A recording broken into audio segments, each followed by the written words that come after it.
paz do Senhor Jesus, seja bem-vindo, seja bem-vinda. Eu sou o pastor Gerdiano do Ministério Flor do Campo, Assembleia de Deus, aqui em Cariacica, no Espírito Santo. E estou novamente juntamente com a minha esposa, Wanderleia. Pode ser, meu irmão Wanderleia? Pode ser, meu irmão Jair. Mais um momento, para estarmos ministrando mais uma lição bíblica com a Escola Dominical nesse primeiro trimestre de 2025. O tema dessa lição hoje, nós já estamos na lição de número 7, e a lição que vai ser ministrada no próximo dia 16 de fevereiro de 2025, e o título é As Naturezas Humana e Divina de Jesus. O texto ora vai dizer, dos quais são os pais, dos quais é Cristo, segundo a carne, quais sobre todos, Deus bendito eternamente. Amém. Romanos capítulo 9, versículo 5. A verdade prática vai dizer que Jesus é o eterno e verdadeiro Deus e ao mesmo tempo o verdadeiro homem. Nós estamos na leitura bíblica em classe, Romanos capítulo 1, verso 1 a 4, Filipenses capítulo 2, do verso 5 a 11. Romanos diz assim, Paulo, servo de Jesus Cristo, chamado para apóstolo, separado para o Evangelho de Deus, o qual antes havia prometido pelos seus profetas nas Santas Escrituras, acerca de seu filho, que nasceu da descendência de Davi segundo a carne, declarado Filho de Deus em poder, segundo o Espírito de santificação, pela ressurreição dos mortos, Jesus Cristo nosso Senhor. Filipenses capítulo 2, de sorte que haja em vós o mesmo sentimento que houve também em Cristo Jesus, que sendo em forma de Deus, não teve por usurpação ser igual a Deus, mas aniquilou-se a si mesmo, tomando a forma de servo, fazendo-se semelhante aos homens, e achado na forma de homem, humilhou-se a si mesmo, sendo obediente até a morte e morte de cruz, pelo que também Deus o exaltou soberanamente, e lhe deu um nome que é sobre todo nome, para que ao nome de Jesus se dobre todo o joelho, do que estão nos céus, na terra e debaixo da terra, e toda língua confesse que Jesus Cristo é o Senhor, para a glória de Deus Pai. Amém. Irmã Wanderleia, nos dá o prazer da oração. Amém. Amantíssimo Deus. Oh, Pai. Mais uma vez, Senhor, estamos aqui diante da Tua palavra, Senhor. Ó Espírito Santo, continua nos iluminando, nos dando vitória, Senhor. Toma também a cada um ouvinte, Senhor. Que, Senhor, tira tempo para ouvir essa palavra, Senhor. Pai, sonda a mente e coração nesse dia, Senhor, para que nós possamos, ó Pai, aprender mais uma porção de Tua palavra. Abre nosso psique nessa noite, que Teu Espírito Santo possa, Senhor, estar conosco, nos instruindo, clareando aquilo que está meio obscuro para nós. Seja conosco, Pai, nesse dia, em nome de Jesus Cristo. Amém. Amém. A nossa lição ela tem 3 objetivos. O primeiro é apresentar o ensino bíblico da dupla natureza de Cristo. O segundo objetivo é mostrar as heresias contra esse ensino, nestorianismo e monofisismo. Identificar o terceiro, identificar o perigo dessas heresias hoje. É a introdução. Antes da introdução, eu gostaria de cumprimentar, né, cada ouvinte, né, que está conosco, né, irmão Jé? Mais uma lição, né? Vamos lá à introdução. A introdução diz assim, uma vez estabelecida definitivamente a cristologia em Nicéia, em 325, e a Trindade de Constantinopla, 381, surgem novas especulações teológicas em torno da natureza de Cristo, humana e divina. Essa controvérsia deram origem ao Concílio de Nicéia, Calcedônia, em 451, hoje um bairro de Istambul, na Turquia. A presente lição é sobre o nestorianismo e o monofinismo, 2 pensamentos considerados heréticos no Concílio de Calcedônia. E, irmãos, nós iremos trabalhar, né, hoje, falar, né, um pouco sobre o nestorianismo, que é uma palavra até um pouco difícil de falar, né, irmão Jé? E o monofisismo. 2 pensamentos considerados heréticos, ou seja, considerados totalmente ao contrário do que nós acreditamos, né, na natureza de Jesus, né? Porque hoje nós estudaremos que Jesus ele é Deus e também ele é 100% Deus e ele é 100% homem, né? Mas numa só pessoa, né? Nós queremos até o final desse trabalho que os irmãos venham entender, né, essa palavra. Mas nós sabemos, irmão Gé, que nós, vamos tornar a repetir o que eu repeti na outra lição, né? Não temos como entender, assim, 100% porque a palavra do Senhor, ela é fé. Nós temos que ter fé, né? Há muita coisa que nós só vamos saber naquele grande dia, né? Amém. Nós vamos então para o primeiro tópico, que vai falar sobre o ensino bíblico da dupla natureza de Jesus. O primeiro tópico vai falar sobre a descendência de Davi segundo a carne, Romanos 1:3, né? Nós lemos na nossa leitura bíblica em classe. O apóstolo está se referindo aos ancestrais de Jesus. Ele veio de uma família humana da carne e ossos, que vivia entre o povo de Israel. A sua linhagem está registrada na introdução do Evangelho de Mateus, no capítulo 3 de Lucas. Jesus foi concebido no ventre de Maria, uma virgem de Israel, pelo Espírito Santo. Aí está o elo humano e divino, as duas naturezas do Senhor Jesus. Nós vemos aí que na leitura bíblica já fala que ele tem uma descendência humana, de Davi. Nós vamos ver pela genealogia que tem tanto no Evangelho de Mateus como no Evangelho de Lucas, mostrando a linhagem de Davi, a linhagem de Jesus. Na linhagem de Davi, é claro. Sim. Por que na linhagem de Davi? Por mostrar que ele tem uma descendência de rei, né? Ele é uma das suas 3 funções que Jesus veio executar. Um profeta, outro sacerdote e rei. Então a linhagem de Judá é a linhagem de reis, a realeza. E ao mesmo tempo mostrando a sua humanidade, que ele foi concebido do ventre de Maria, com a virgem de Israel. Então aqui está mostrando essa primeira parte, mostrando mais o lado dele ser humano. Ele tem uma ascendência, alguém que o gerou, né? Então ele tem uma ascendência através do povo de Israel, portanto ele é considerado um judeu. Nasceu em Belém, Judá, ele é um judeu. Número 2 fala sobre declarado Filho de Deus em poder. Aí já está falando da sua deidade, está falando da sua divindade. Essa expressão indica a divindade de Jesus, isto é, reforçado logo em seguida pelas palavras Jesus Cristo nosso Senhor. Mais adiante, Paulo descreveu os privilégios que Deus concedeu a Israel, como a adoção de filho, a glória, os concertos, a lei, o culto, as promessas. O apóstolo conclui dos quais são os pais, dos quais é Cristo, segundo a carne, o qual é sobre todos, Deus bendito eternamente. Amém. Então, eternamente amém. O Senhor Jesus é um judeu, descendente de Israel, ao mesmo tempo é o Deus bendito eternamente. Enquanto judeu, ele teve uma descendência, ele teve uma ascendência, nós lemos no primeiro subtópico, e como judeu, ele também viveu, ele tem um momento que ele foi gerado, ele nasceu, né? Não se especifica a data correta, né? Inclusive errou a questão de anos, mas ele nasceu como qualquer ser humano nasce. Agora, quanto Deus, ele é eterno.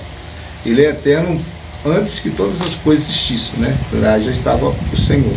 Então, da mesma forma, nós já foi falado aqui pelo irmão Wanderlei, e realmente é ato de fé. Da mesma forma que nós estamos aí numa batalha, né, para explicar a Trindade, que não é fácil, 3 pessoas vivendo na mesma substância, sendo um único Deus, mas ao mesmo tempo são 3 pessoas distintas, né? Cada um com sua função, cada um, né, na sua dispensação, cada um respeitando o outro, não é fácil. Agora, se falar de uma pessoa que traz 2 naturezas, 100% homem, 100% Deus, é um assunto também muito complicado, né, Wanderlei? Então a gente tem que se desdobrar para mostrar para vocês que realmente é algo que a Bíblia prova, mas que ao mesmo tempo é ato de fé. Mas uma coisa interessante, que eu já até comentei quando nós estudávamos essa lição, é que os judeus, né, normalmente os apóstolos de Jesus, a igreja no primeiro século, enquanto Jesus estava aqui na terra, enquanto o evangelho estava sendo pregado, no início do primeiro século, pais da igreja, né? Não, antes dos pais da igreja. Na era apostólica, isso era normal. Isso não tinha dificuldade nenhuma deles se entender.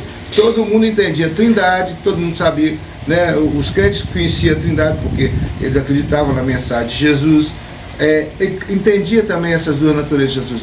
Foi com a partir do tempo, foi passando o primeiro século, o segundo século, veio a era patrística, com o tempo foi passando, começou a surgir essas heresias, algumas surgiu até na era apostólica, foi começando a surgir essas heresias, que começou a confundir as cabeças das pessoas, mas nós estamos vendo aqui, já no primeiro tópico, deixando bem claro que verdadeiramente Jesus Cristo é 100% homem e 100% Deus. Nós vamos ver lá quando nós lemos João capítulo 1, né? Lá no verso 14 parece que fala: o verbo se fez carne e habitou entre nós, e vimos sua glória como engenho do Pai, cheio de graça e de verdade. Então você vê que ele é o verbo divino, eterno, se fez carne, homem, e habitou entre nós. Então a promessa cumpriu-se e é 100% homem e 100% Deus. Amém. Vamos para o terceiro tópico, né? Subtópico. O terceiro subtópico diz assim: o antigo hino cristológico. Filipenses capítulo 2, 5 e 6. O texto está dizendo que, embora Jesus, sendo Deus, não usou as prerrogativas da divindade durante o seu ministério terreno, ou mesmo se fizesse uso delas, não consideraria isso uma usurpação. O apóstolo está se referindo a status de Cristo antes da encarnação. Em João capítulo 1, igual o irmão já leu, 1:14. Mas enfatiza aspecto humano. O apóstolo está sendo muito claro, nos ensinando das duas naturezas humanas divinas em uma só pessoa. Essa passagem parte de um provável hino que os primeiros cristãos cantavam nos cultos. O apóstolo Paulo insere nessa epístola aos Filipenses o termo grego morphe, forma usada pelo apóstolo Paulo, sendo em forma de Deus, indica a essência imutável, portanto ele jamais deixou de ser Deus. Então aqui, né, o apóstolo Paulo pega, né, isso era um hino, né, era vamos dizer, uma música, né, um louvor, né? Isso. E ele introduz aqui na lição para falar que Deus nunca deixou de ser, ele ao mesmo tempo Deus e ao mesmo tempo homem, né? Então ele leva essa epístola aos Filipenses, não é isso? Mas, irmão Jerry, é um assunto muito difícil de se entender, e esse morfismo, o morfismo nos ensina que a tentativa de reduzir a mistura e as naturezas de Cristo em só dissociar a verdade que ele é Jesus, sendo plenamente Deus e plenamente homem, não pode misturar ou diluir em uma natureza híbrida. Mas isso vai ser...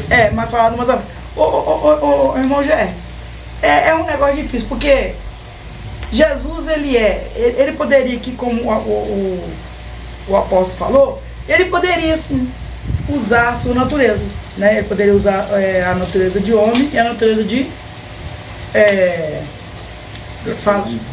divina. Mas ele escolheu, quando ele estava aqui, esse hidrópido,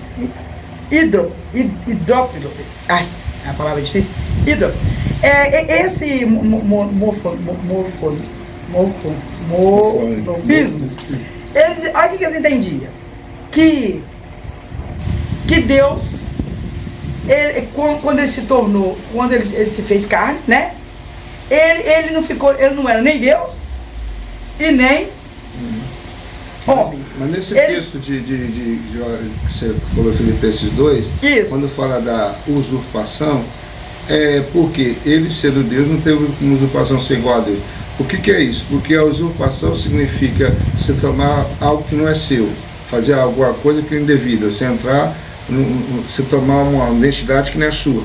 Mas ele era Deus. Sim. Então não tinha nada de errado se ele usasse as prerrogativas de Deus. Não. Só que o que ele fez? Ele falou assim: eu prefiro agir como homem, viver como um homem, e o Espírito Santo vai vir sobre mim e vai me auxiliar. Então foi o Pai, ele submisso ao Pai, ele agia nas prerrogativas de Deus, e também muitas vezes a ação do Espírito, né, que fazia os milagres, as coisas acontecerem, porque ele preferia viver como homem para cumprir a promessa de salvar a humanidade, já que Adão falhou.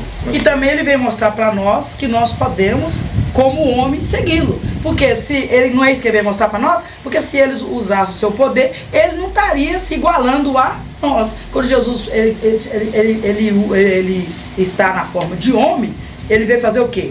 Ele veio se comparar, né, ele veio descer até nós, ele veio... Ele virou até a forma de... Ele se humilhou, porque ele ficou mais baixo que os anjos. Então, quer dizer, ele continuava sendo Deus, como o senhor bem falou, mas ele não usou, ele se usurpou, como o senhor bem falou. Ele não usou a forma de... Quer dizer, nessa hora aí, ele estava dizendo assim, estou mostrando para vocês que como homem, nós podemos sair do mal, nós podemos evitar, nós podemos rejeitar o pecado. No terceiro vamos falar sobre o kenotismo. O kenotismo vai falar sobre isso. Então, agora, que acabou de ler aqui, aí o autor, o Ezequiel trouxe uma ilustração.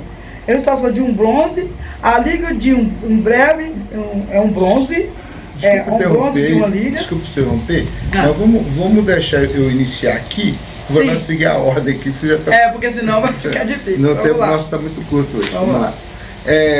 Vamos para o segundo tópico, que fala sobre heresias contra o ensino bíblico da dupla natureza de Jesus. Vamos falar primeiro de Nestório. Quem foi Nestório? Ele foi bispo de Constantinopla, entre 428 e 431 foi bispo.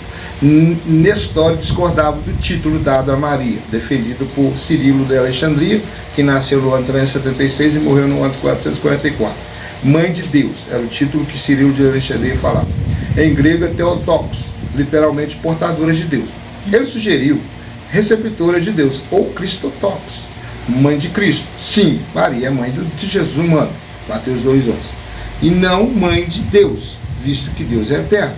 A expressão adotada por Cirilo é uma contradição em si mesma. Embora a posição do Nestório fosse bíblica e teologicamente correta, a popularidade do termo mãe de Deus de Cirilo impediu o êxito do termo e da explicação de Nestório. A preocupação dele era menos com a mariolatria e mais com as ideias do arianismo. Nós vemos aí que começou a contar a história desse Nestório, porque nós temos dois tipos de heresias que vão ser faladas hoje. Eu vou falar sobre o nestorianismo, daqui a pouco eu vou falar sobre o monofisismo. Mas no nestorianismo, o Nestório foi o que deu origem a esse nome. Só que nesse primeiro subtópico, o nosso comentarista, o pastor Ezequiel Soares, está falando sobre uma rivalidade que houve entre esse bispo de Constantinopla com Cirilo de Alexandria.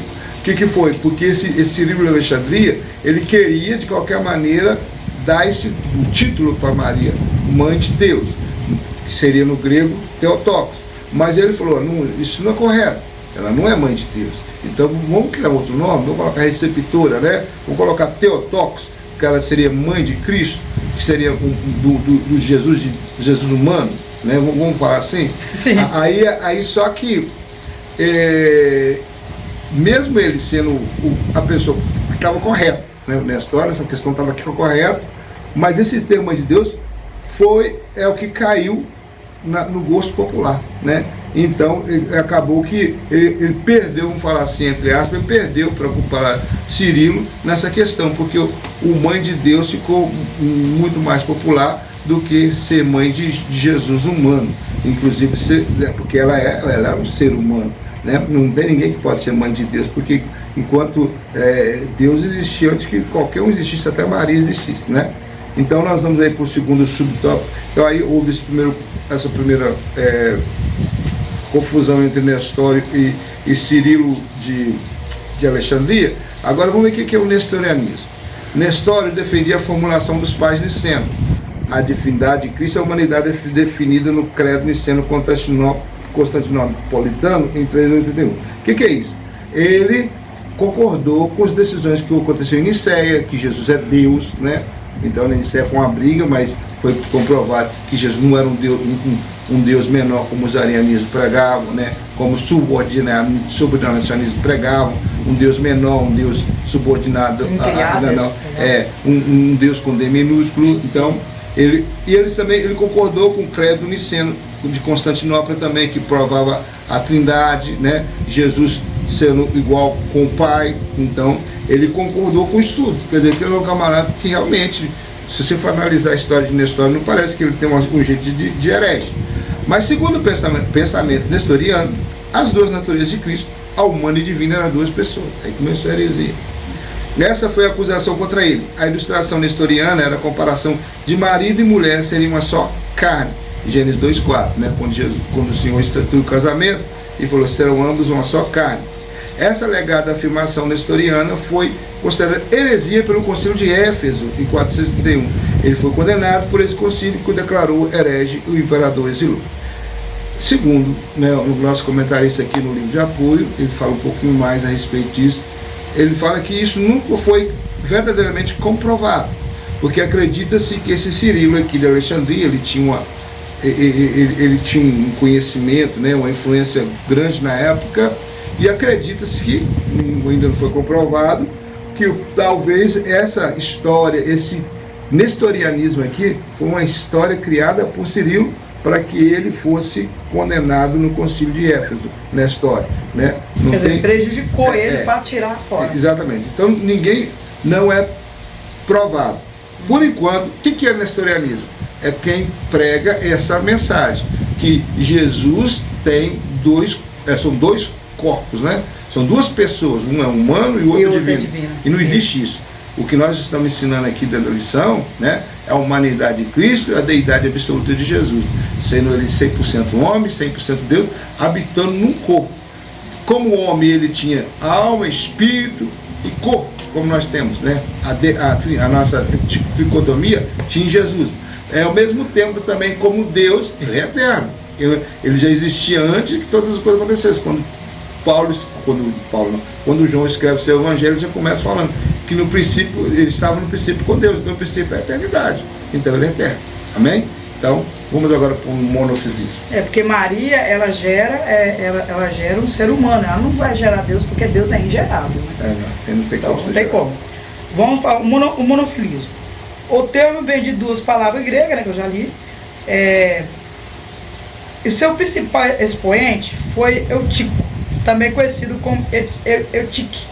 Essa doutrina afirma que as duas naturezas de Cristo são fundidas em uma só natureza, amálgama, o sentido de amargar, não de unir. Não se trata de união, mas misturar fusão, pior ainda. Assim seria uma só natureza, híbrida. Nem totalmente Deus e nem totalmente homem. Essa doutrina foi condenada no concílio de Calcedônia. Olha só, irmão. Essa híbrida. Nossa palavra. Essa híbrida, irmão Jé, é mais ou menos assim. Mais ou menos. Não tem aí os deuses, novamente falar sobre os deuses de grego, Hércules é uma mistura de que ele é filho de Deus, Poseidon, com uma mulher humana. E ali ele ficou um semideus. Isso aqui ainda é o pior, porque aí o autor, o Ezequiel Soares, ele vai dar uma ilustração.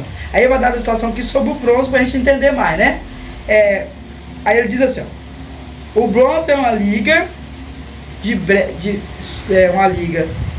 cobre estanque, de modo que nem cobre e nem estanque, mas outro metal. Olha pra você ver de que confusão. Quando a cor verde é uma mistura da cores azuis e amarela. Assim como o bronze não é cobre e nem estanhos, o verde não é azul e nem amarelo. Da mesma forma, de acordo com Eutico, olha pra você ver, a natureza de Cristo não são divina e nem humana. Ainda quer dizer, ele é um ser híbrido. Quer dizer, ele não é nem humano, ele é um ser, ele é uma coisa, ele não é nem humano, ele é uma mistura, uma junção. Olha aí, pastor mulher, que confusão que esse povo está fazendo. E isso é o que acreditava o monofisismo, né? Acreditava nisso, né? E é o que eles pregavam. Agora, olha só, gente. O monofisismo ensina que a tentativa de reduzir as misturas de duas naturezas. Cristo só distorce a verdade que ele é Jesus, sendo plenamente Deus e plenamente homem. Oh meu Deus! A Bíblia afirma sua plenidade e humanidade. Nós, seres humanos, irmão Gérard, somos tricotômicos, né? Então nós somos corpo, alma e espírito, não é isso? Isso. Jesus também ele é corpo, alma e espírito. Um ser humano não consegue nascer se ele não tiver essas três características, não é isso? Corpo, alma e espírito. E nós temos que entender, irmão Gérard, que quando Maria gera Jesus, ela gera um corpo, né? Ela gera um homem, mas ela não gera a parte é 100% divina. A 100% divina já estava nele, né? Mas não gerada, porque Maria não vai gerar um Deus, né? Porque Deus é ingerável. Porque se nós acreditarmos nisso aqui, irmão, nós jogaríamos todo o nosso estudo fora. Porque o que nós falamos na outra lição, que Deus, ele é o mesmo, ele é com o Pai, ele é com o Espírito Santo. Então, ele é incriável, não é isso? Então, irmãos, olha, E também nós vemos também que essa questão de se essas heresias fossem verídicas, nós teríamos que a nossa não só a nossa fé, mas a nossa salvação estava comprometida. Porque precisaria de alguém para pagar o preço. O primeiro Adão falhou, por isso que Paulo coloca em Romanos, o segundo Adão era necessário. Sim. E Jesus veio como esse segundo Adão, porque quando Deus olha do alto céu, não viu um justo sequer. Todos os pecados, todos os destituídos estavam da glória de Deus. Então o ser humano estava em si, todo mundo condenado à morte. Mas agora nós vemos que Deus preparou Jesus antes da fundação do mundo. Era 3 na Trindade, mas um escolheu encarnar.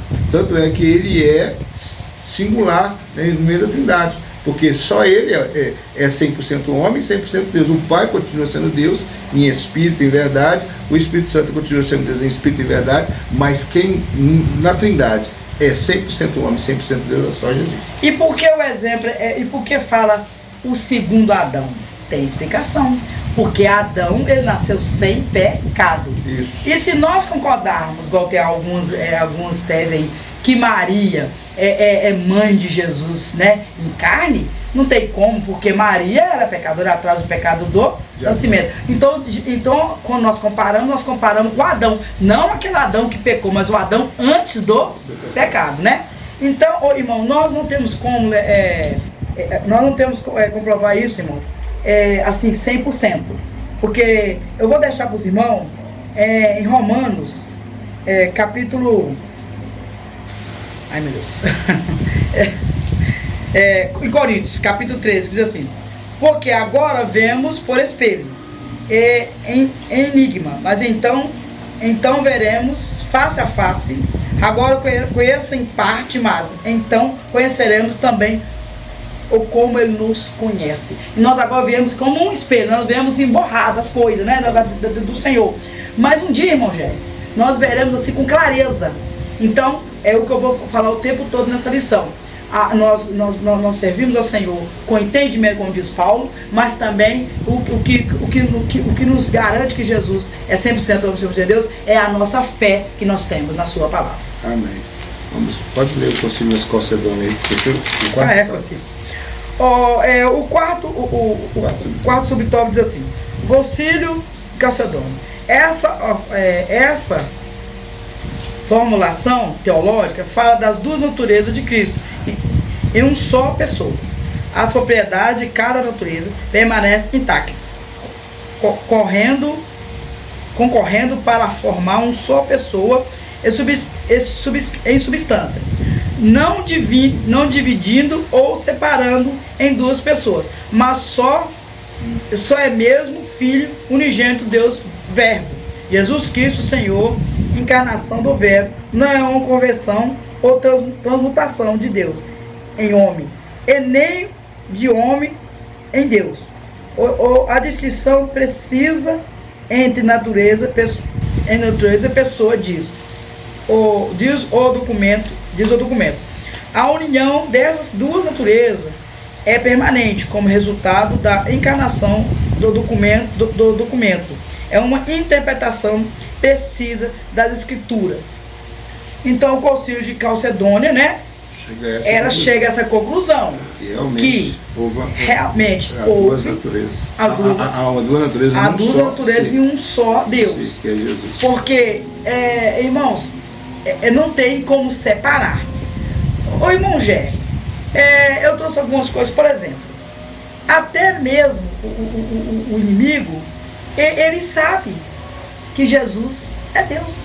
Isso. Você pode observar que quando, lá em, parece Mateus, quando os gadarenos vêm, parece que em Marcos 5, ele chega e fala assim: a primeira coisa, quando ele sai do sepulcro, ele adora a Deus, não é? Ele adora e ele fala assim, ele vem, o adora e fala que Deus conseguiu, não vai chegar a sua hora, quer dizer, não estava a hora, quer dizer, ele o adora como Deus, ele reconhece.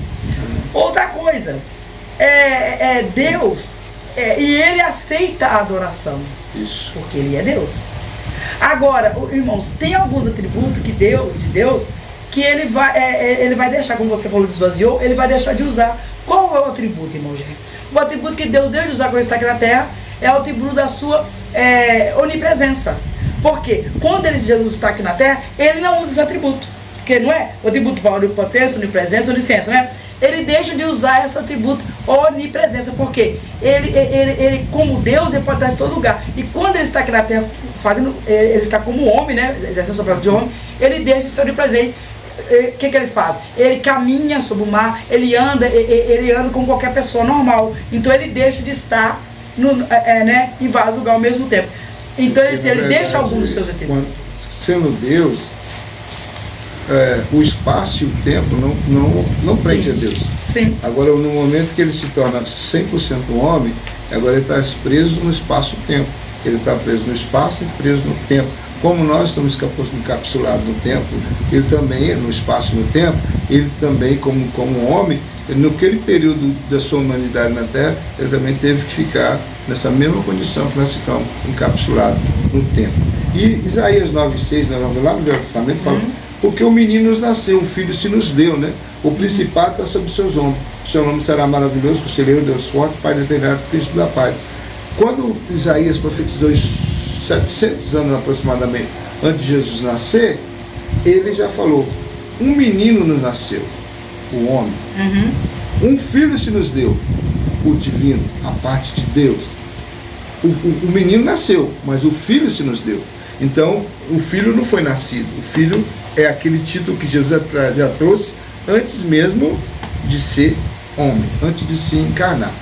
Irmão, já quero deixar também um versículo que diz assim, Romanos, capítulo 12, diz assim, rogo por irmãos, pela compaixão de Deus, que apresentei vossos corpos, sacrifício vivo, santo e agradável a Deus, que é o vosso culto racional.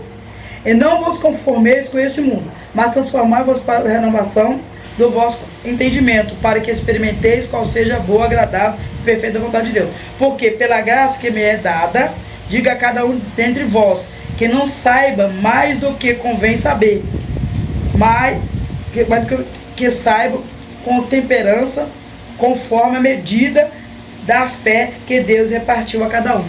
Então aqui, Paulo está dizendo assim, que nós não tem como saber tudo, irmão. Não tem como nós querermos entender totalmente a Trindade. Tem como entender? Não.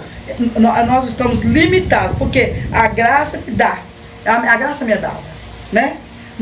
A palavra do Senhor, ela é a palavra verdadeira, é a palavra que traz a verdade, mas só que nós, cada dia descobrimos, irmão Gé, cada dia nós familiarizamos com essa palavra, não é isso?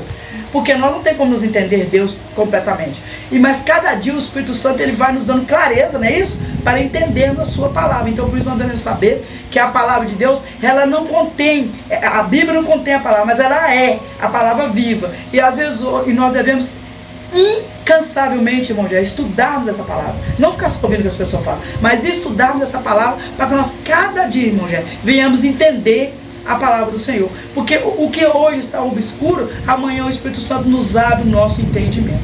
Amém? Vamos para o terceiro tópico, o primeiro tópico é terceiro.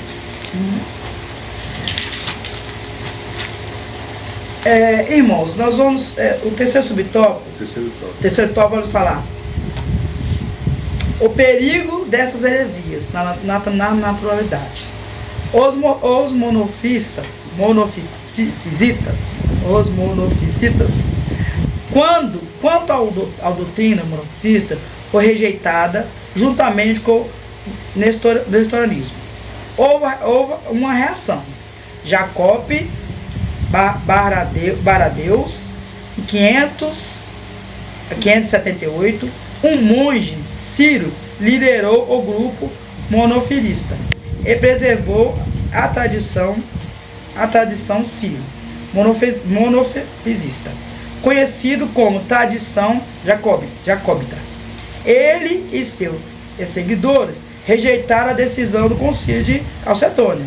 Quem são eles hoje? São as igrejas ortodoxas, cópticas, Armênia, Abissínia, Jacobita. É importante conhecer a cristologia desta tradição cristã e saber como responder os seus questionamentos e sobretudo, conservar a fé no Jesus, Deus que se fez homem, o Emmanuel, Deus conosco. Irmãos, os monofisistas, né? E os nestorianistas são duas, como eu vou dizer? Heresias. São duas heresias que elas continuam. Mas não adianta eu saber só que são duas heresias. Eu tenho que saber o que essas heresias ficou para nós, aonde ela está, né, irmão Jé? Aonde ela está localizada, se elas existem ainda, não é isso? Se elas estão aí. Mas, ó, elas estão, eu vou falar para os irmãos onde elas estão. A igreja ortodoxa, conjunto de igrejas, os monofisistas. A igreja ortodoxa, conjunto de igrejas que não aceita a decisão do concílio. Então, não aceitou a decisão do concílio e continuou com suas... Não aceitou o concílio de Calcedônia. Ela enfatiza a união da natureza divina humana de Cristo em uma única natureza. Vamos lá. A igreja original do Egito, que segue a tradição... A igreja... Cótica? A igreja cótica original do Egito segue a tradição física e tem suas próprias particularidades. Quer dizer, elas acreditam, né, que Jesus como eu vou dizer? Esse monofisismo é uma mistura. É uma mistura. Deus não é humano. Ele não é humano, ele é uma mistura de... É híbrida. Isso, é uma mistura híbrida. Quer dizer, ele não é Deus, ele não é Deus, ele não é nem homem e assim vai. Nós continuamos crendo que a Bíblia fala, né? É o que eu falei desde o princípio, desde a primeira lição. Irmãos, toda heresia é combatida com o quê? Com a palavra de Deus. Então, também não vai ser diferente entre os monofisistas, o nestorianismo. Isso. Sempre vão ser combatidos com a palavra. Para nós fechar, o tempo já está passando. A igreja, deixa eu falar da igreja armênia. A igreja armênia, a igreja armênia também é outra também que acredita, né, que Jesus é um híbrido. Igreja abissina, igreja jacobita. Todas essas igrejas, irmãos, ela está para o lado da Oriente Médio. E essa igreja existe. Norte da África está. Aquela igreja tem o. Toda essa igreja está no Norte da África, na Ásia, elas estão em pleno vigor. Elas existem, estão agindo e elas pregam isso. Que Jesus não é 100% Deus, não é 100% homem, mas ele é um híbrido, ele é um outro ser que ninguém sabe o que é. Amém? Agora, eu vou. Amém? Vamos lá. O quenoticismo, assim, o quenoticismo amável, eu tenho a conclusão ainda, que já falta só menos de 10 minutos. O quenoticismo, do verbo grego quenoou, significa esvaziar. A doutrina quenótica afirma que Jesus, enquanto esteve na terra, esvaziou a si mesmo dos atributos divinos. São duas linhas principais. O verbo possuía os atributos divinos, mas escolheu não os usar. As prerrogativas da deidade foram usadas, mas na submissão do Pai e na direção do Espírito Santo. Entendamos que sem atributo divino, Jesus é menos que Deus. O kenosis é o esvaziamento de Cristo. Isso foi uma condição para o seu messiado, e por isso ele abriu mão de sua glória celeste. Jesus revelou sua natureza divina quando esteve na terra. Ele agiu como Deus, pois perdoou o pecado, recebeu adoração e repreendeu a fúria do mar. Somente Deus tem esse poder. Então, o quenoticismo nada é aquilo que Paulo escreve na sua carta aos Filipenses, capítulo 2, que ele esvaziou-se de si mesmo. Se esvaziar foi algo decisivo para o seu messiado, né? Ele poderia usar, mas não usou. Já foi falado isso aqui, as prerrogativas da deidade, que ele poderia usar, mas não usou, porque ele foi submisso ao Pai e na direção do Espírito Santo, né? Muitas vezes, no primeiro milagre dele, na casa de Caná, no casamento, Maria veio e mandou que falasse com ele. Ele falou: mulher, que tenho contigo, ainda não é chegado o meu tempo. Por que não é chegado o meu tempo? Ele esperava uma decisão da parte de Deus. O Pai é que estava na direção da obra do seu ministério aqui na terra. Então, ele sempre falava, eu vim por ordem do meu Pai, eu fui enviado pelo meu Pai, eu estou fazendo o que ele pediu para que eu fizesse. Então, tudo estava debaixo da submissão e também na direção do Espírito Santo. Era sempre na direção do Espírito Santo. Aí ele poderia perdoar o pecado no momento em que ele curou aquele aleijado, né, que eles escudeceram ele né, eles estavam lá numa cama, pelo telhado, né, todos olhando aquilo, os 4 jovens trouxeram e escudeceram pelo telhado, não tinha como entrar na casa, estava cheia aquela casa, aí desceram pelo telhado, eu desci pelo telhado e Jesus, ao invés de curá-lo, imediatamente falou, perdoados são os seus pecados.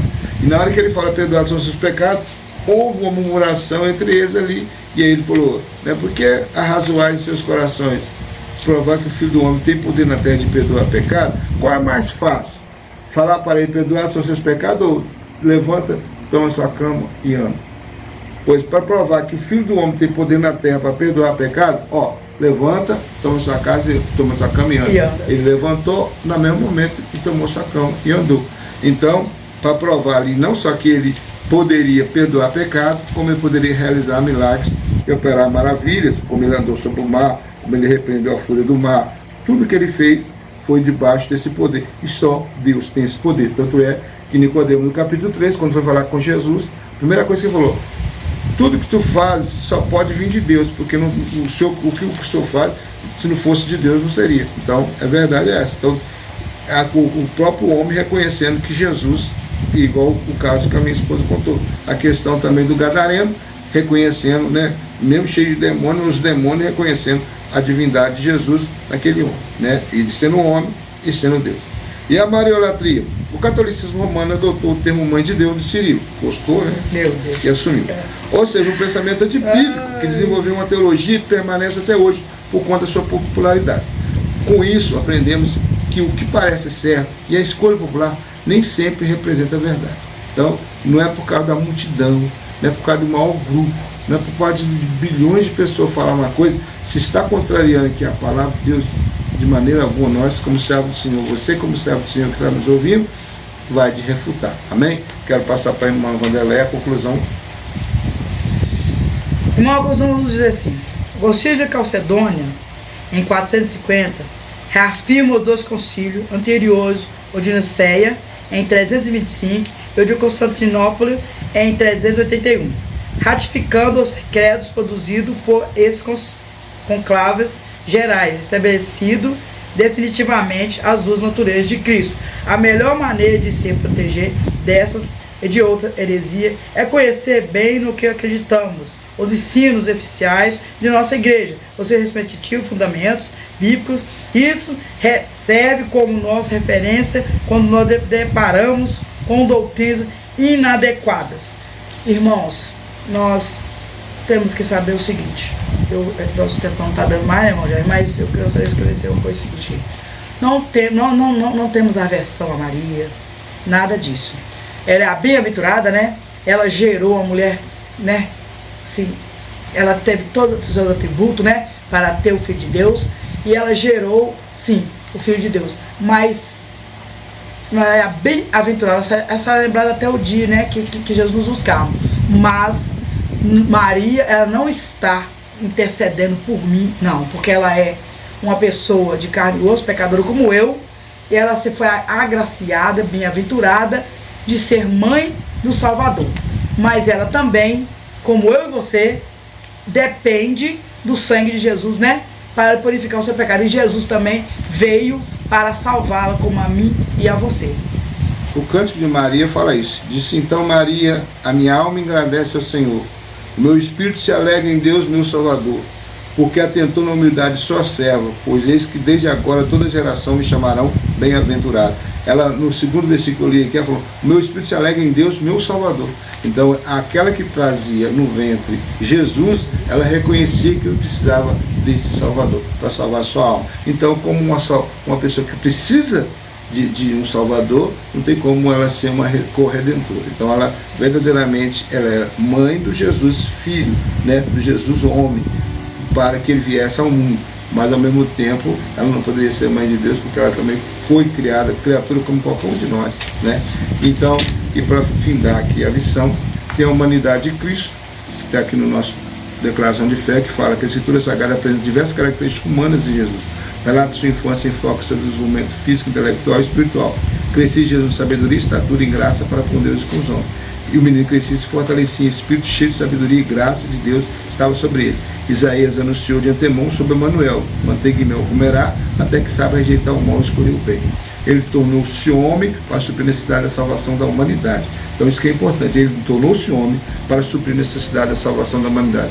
E a deidade absoluta de Jesus, a Bíblia afirma também com frequência que Jesus é Deus. No princípio era o verbo estava com Deus e o verbo era Deus. João 1:1.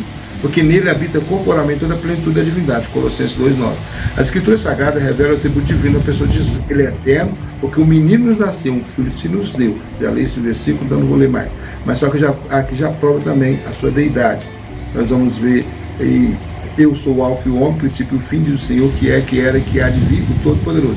Apocalipse 1:8. Onipresente, porque onde estiver 2 ou 3 reunidos em meu nome, estou eu no meio dele. Então, vai provando aqui os atributos do Senhor, provando que ele é tão Deus quanto o Pai é, quanto o Filho é. Então, nós vemos aí, e a sua natureza, e aqui também prova essa dupla natureza que Jesus tem, 100% homem, 100% Deus. Então, nós estamos com a Bíblia. Não vamos aceitar nenhum nestorianismo, nem monofisismo. Nós encerramos aqui, e irmã Vanderlei, com as suas considerações finais. A Bíblia nos fala que antes da fundação do mundo, né, ele já era o Cordeiro Morto, né? E eu gostaria de agradecer a cada um dos ouvintes. Quero mandar um abraço para cada um de vocês que tira, né, um dos seus tempos para estarmos, né, nos agraciando com sua presença. Eu gostaria de pedir a vocês, estudem em suas casas, porque aqui a palavra do Senhor, a Bíblia Sagrada, ela não contém, eu vou sempre dizer isso, ela é a palavra inerrante. Estude em suas casas, essas lições estão muito, né, calorosas, né, irmão Jair?